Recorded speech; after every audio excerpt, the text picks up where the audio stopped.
Welcome back to Lessons from the Front and to the beautiful city of Bangkok. Behind me is the Pra Suman Fort. For today's episode, I've been invited to have a game of bolt action right here in this amazing city. Come, join me as I head off to meet the Thai players.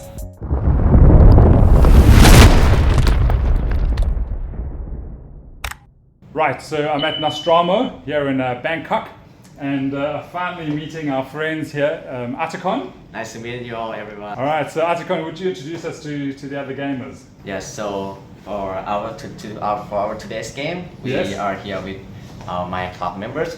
First is Tan. So Tan, nice to meet you, Tan. Meet you.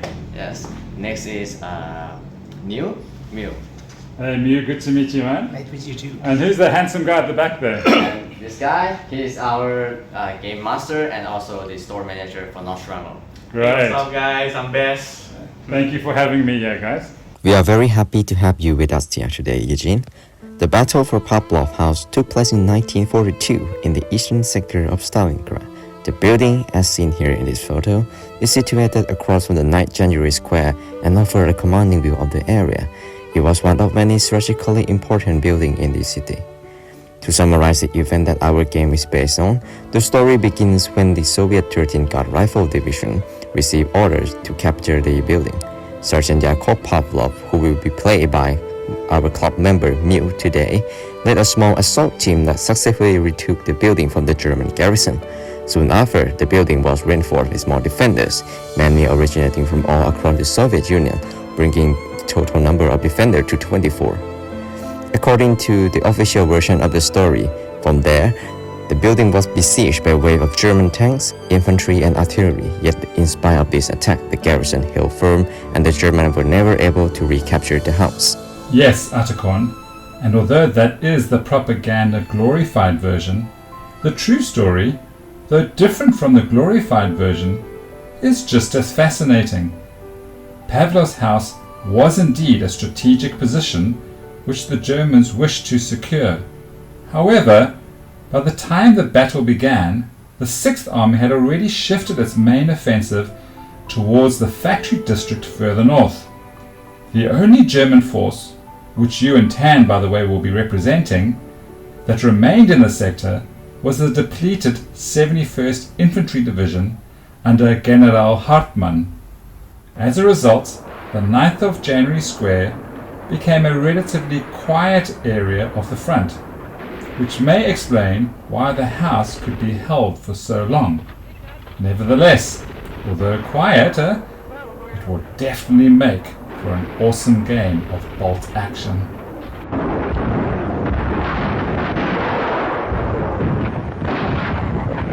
Das sind die Kämpfer von Stalingrad. It is most likely that the claim that the garrison was just 24 men was part of the Soviet wartime propaganda. From what can be gathered from the first-hand account, after the reinforcement has arrived, the number of defenders ranged from 40 to 100 men, which is substantial force, more than enough to defend the house that isn't in the focus of the German attack. Moreover, the house was not truly fully under siege as the Soviet engineers were able to dig a trench approximately 250 meters long, making the house to the Soviet-held territory, which we have attempted to replicate in today's game with this trench. You can see now, the trench allows for a continuous flow of supplies, reinforcement, and the evacuation of the wounded soldiers. That's interesting, Attakorn. Propaganda accounts also omit the heavy artillery support that the defenders, the Soviets, received throughout the siege. That constant fire support played a major role in holding that position. It's also true that both the snipers and anti-tank rifle teams were positioned on the roof, making them inaccessible to the assaulting ground units. However, Hartmann's division had very limited armored support at the time.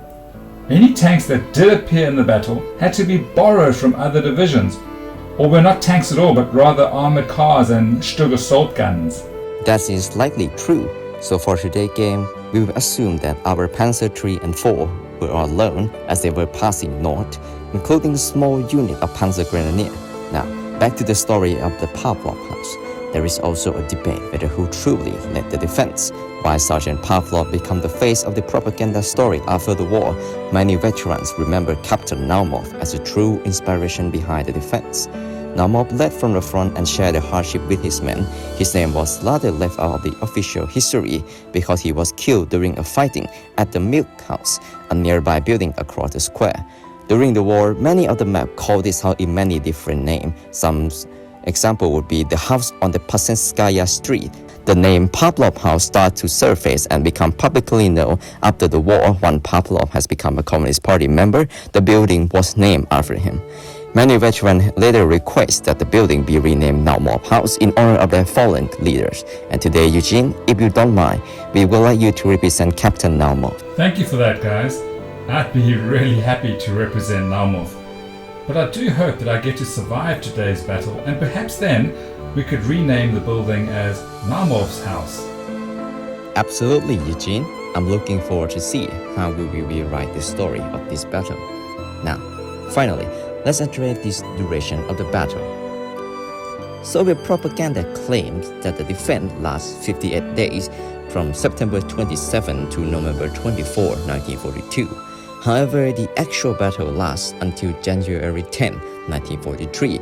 November 24 was emphasized because it marked the day Pavlov was born and Naumov was killed during a German counterattack following the capture of the Milk House. After the defender has returned to the house, the battle continued. The defender still faced many German local attacks in the area, and command of the garrison has passed to Captain Anton Dragan. After the garrison was disbanded to reinforce other areas of the front, this brings the total duration of the combat at Pavlov House to 108 days, more than twice the length reported in the official propaganda. I'm excited for today's game. Let's quickly show our viewers the armies that will be in action today. Right, so I know you guys are really keen to see the action, so I'll go through these platoons as fast as I can.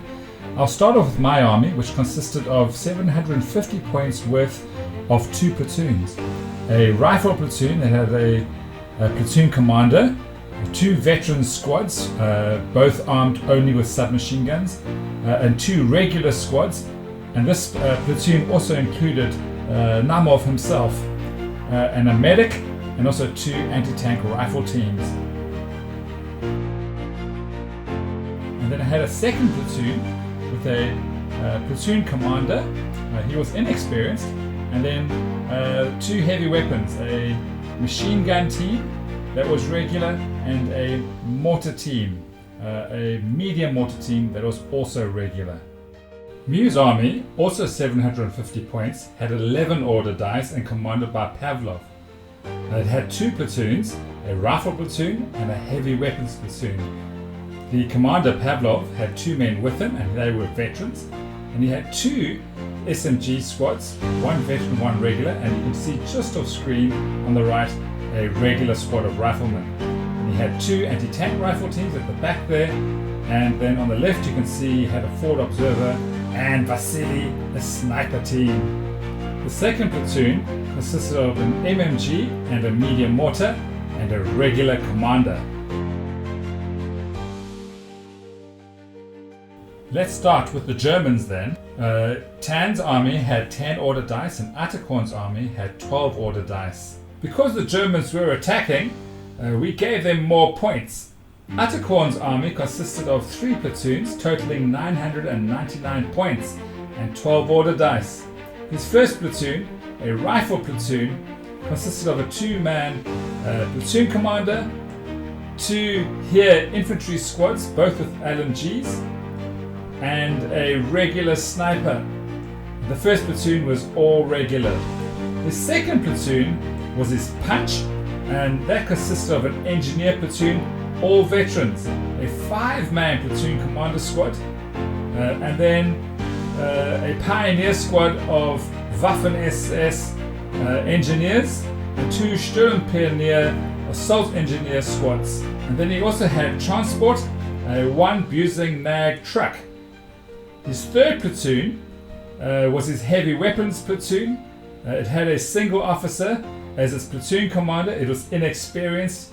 And then 2 heavy weapons, a medium mortar team with a spotter, they were regular, and a medium machine gun team, and they were also regular. Tan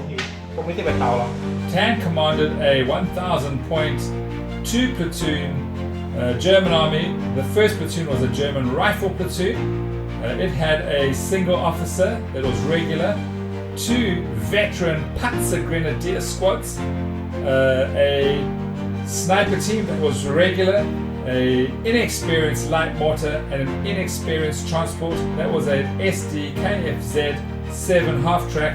Unfortunately, they didn't have one, so it's represented by a gas truck. Tan's second platoon was an armored platoon. This consisted of 3 vehicles, a command vehicle, which was the Panzer IV, a Panzer III tank, and then also the 222 armored car. And in this game, it was represented by a Soviet armored car because they didn't have the 222 in their collection. Tan and I believe that a direct assault across the open square where there was no cover would be unsuccessful. Therefore, we decide to attack on both flanks of the Pavlov House first with the aim of swinging in later. Before we had even seen the first Germans advancing towards our positions, we were hit by a devastating barrage of artillery fire, the blast reverberating all along our positions and forcing our young men to take cover amongst the ruins.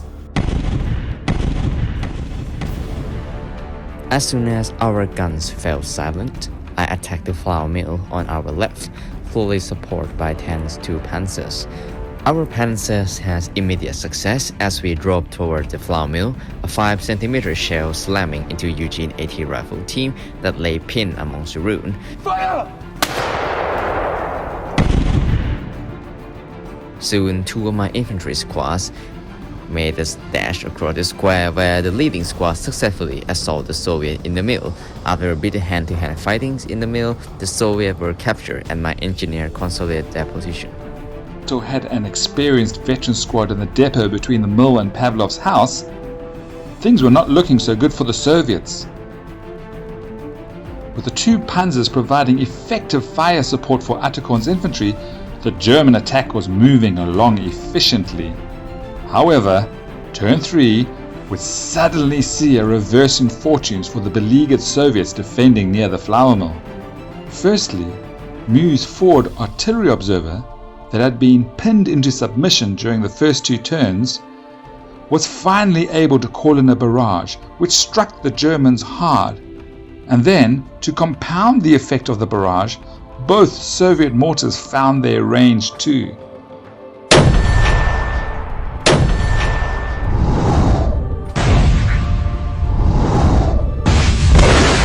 In spite of the brutal effects from exploding mortars and cannon fire, our advance on the left was looking good. Even an assault from Eugene veterans on the leading panzer failed and the road to Pavlov House side was looking open. Then, suddenly, Eugene's 2nd AT rifle team hit and rolled a 6 on a penetration. Then he rolled another 6, setting fire to the Panzer IV. Her crew, unable to extinguish the flames that engulfed the vehicle, have no choice but to abandon the tank. That lucky shot from the rooftop certainly lifted our spirits. And to further rub salt into the German wounds, that extraordinary result in turn 3 was repeated in turn 4. The anti-tank rifle team once again hitting and setting fire to the 2nd Panzer. Their crew also seen bailing out and fleeing back to their own lines. Wow, how things had turned for the Soviets at the mill. Having lost both panzers, our attack against the mill stalled, with Eugene infantry now counter-attacking my unsupported infantry in the open. I decided to dig in at the mill with my remaining squad and hold on to the gain we had paid dearly for. In the meanwhile, Mew's sniper had been successfully taking out Tan's commanders as they pushed against the other flank. ผมมี มีใครอยู่บน engineer No, it's not nice. But that wasn't enough to halt the wave of attack against the small building, where Attakorn's engineers flamed Mew's defenders. and the Germans were able to wrestle the small house away from the Soviets.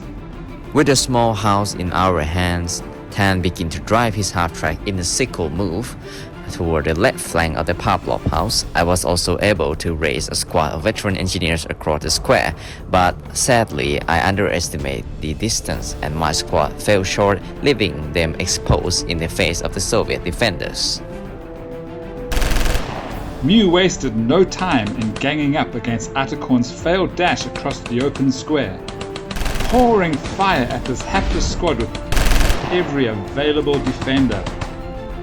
Seeing the shift in fortunes, I moved my veterans and Naumov from reserve to support the defense of the building against Tan's infantry mounted in half-tracks.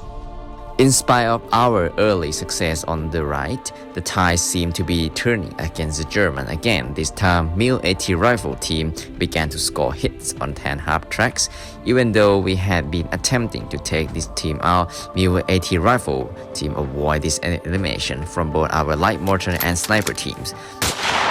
That 80 rifle was living a charmed life. And so it was that Mew's very lucky anti-tank rifle team destroyed both half-tracks. The squads aboard left hopelessly exposed, dazed and stunned in the open. And my veterans came charging around Pavlov's house from reserve, effectively dealing the killer blow against them. Sadly though, Naumov himself was killed in the final moments of our game as he led a successful counterattack against the squads in the open alongside their burning half-tracks. The veterans going on to push the Germans out of the small house and secure a solid victory for the Soviets. And so, after 6 hours of gaming, our battle for Pavlov House ended as it did historically. The strong position offered by the building proved to be a tough nut to crack. It sure was a tough nut to crack, and the house would keep its name, with Mew's Sergeant Pavlov the only remaining commander on the table. What an amazing game that proved to be, and a reminder of how the fortunes of battle can turn on a penny. อันนี้เป็นหมอเราเป็นนักล่าไม่ใช่ดิเป็นทลันเป็นทลันรอด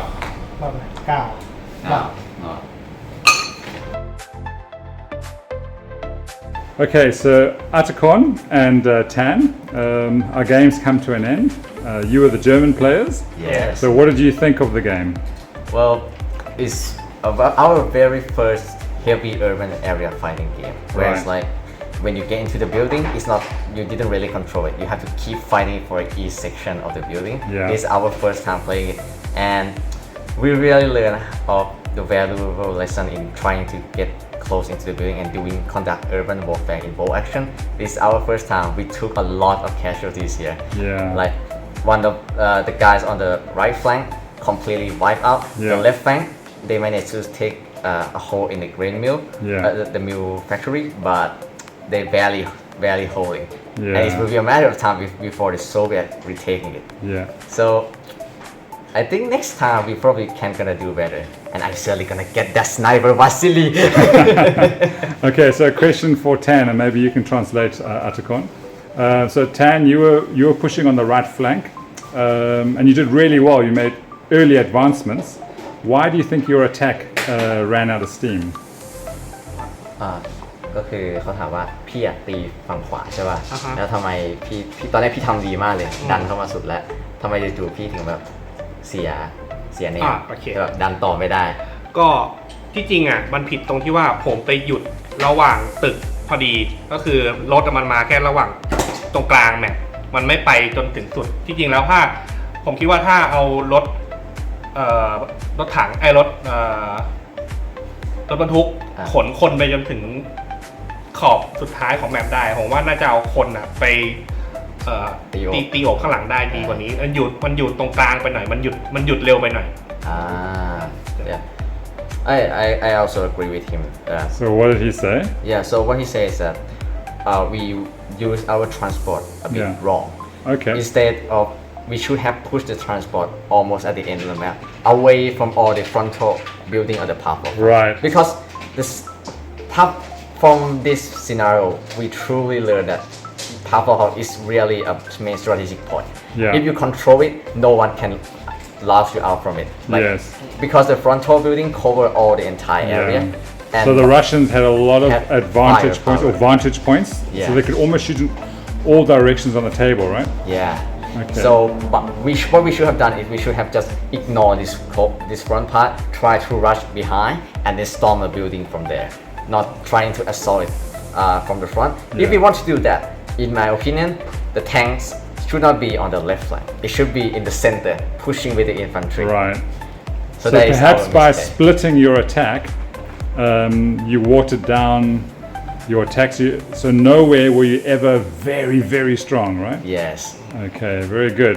Okay, so Tan, why did you choose to play the scenario of Pavlov's house? เขาถามว่าทำไมพี่ถึงเลือกซีนาริโอเล่น Pavlov House อ๋อคือความตั้งใจแรกก็คืออยากเล่นสตาลินกราดแหละแต่ทีนี้อยากจะโฟกัสเข้าไปให้มันแคบลงกว่านี้โดยแบบผมก็ไปทำการรีเสิร์ชว่าอะไรมันที่มันมีดังบ้างว่าเราสามารถเอามาโฟกัสในแบบบางยุทธภูมิได้อะไรเงี้ยผมก็ไปเจอพับล็อกทีนี้น่าสนใจดีตึกก็เราสามารถปริ้นออกมาได้มีไฟล์ตึกให้ได้ปริ้นอยู่แล้วใช่ไหมทีนี้พอปริ้นได้อะไรได้ทุกอย่างมันสามารถสร้างเป็นแมปได้เราก็เลยจำลองฉากนี้ขึ้นมาเพราะทีนี้พอมาเล่นจริงๆปุ๊บมันก็เป็นไปตามประวัติศาสตร์จริงๆที่ว่าเยอรมันบุกเข้ามาเนี่ยกว่าจะมาตีพับรอบได้เนี่ยมันก็ไม่ใช่เรื่องง่ายๆที่พับรอบมันจะแตกอย่างที่เราเล่นวันนี้มันก็พับรอบก็ไม่ได้แตกใช่ไหมมันก็เป็นไปตามประวัติศาสตร์ก็รู้สึกว่าเราได้มาจำลองประวัติศาสตร์จริงๆเราไม่ได้มาแบบสู้กันเพื่อเอาชนะอย่างเดียว So to translate what he said, Yeah. the reason that we picked Stalingrad is that we just want to do a regular historical battle. Right. Now, to add some information, our club member, me and Mil, we play Soviet. Tan played Germany, Right. and it's like a perfect setup for theater selection. So we Right. decided to pick Stalingrad. Right. Now, when we get to Stalingrad, we have to do a research on what area of the fighting we want to do, and we settled at Pavlov House because this is a very famous historical building and historical battlefield. Then when we recreate this battle, he really enjoying the fact that when we play it out, it reflects how the battle would have been historically. Okay. Yes, it actually went very much along historical lines, Yes. right? Yes, it is. So when people saying that, if I take a command as German, I probably retook this house in just a few hours. Right. You have to try this one first. It's right. not that easy. Very good. Did you guys have fun playing this game? It is. It's very fun to us. Even though we are defeated, we enjoy it. We enjoy this game very much, and we learn a lot from this game. And so the next game, we're certainly going to get rid of that house out, and we get to the Volga. Well done. And thank you so much for having me. I really enjoyed my visit to Nostramo and Bangkok. I wish you guys all the best for your future games, and I do hope to visit again. And to all of you, thank you for watching. Give this a big thumbs up, and if you haven't yet, and if you've enjoyed the contents of this video, please do subscribe. Until next time, happy gaming!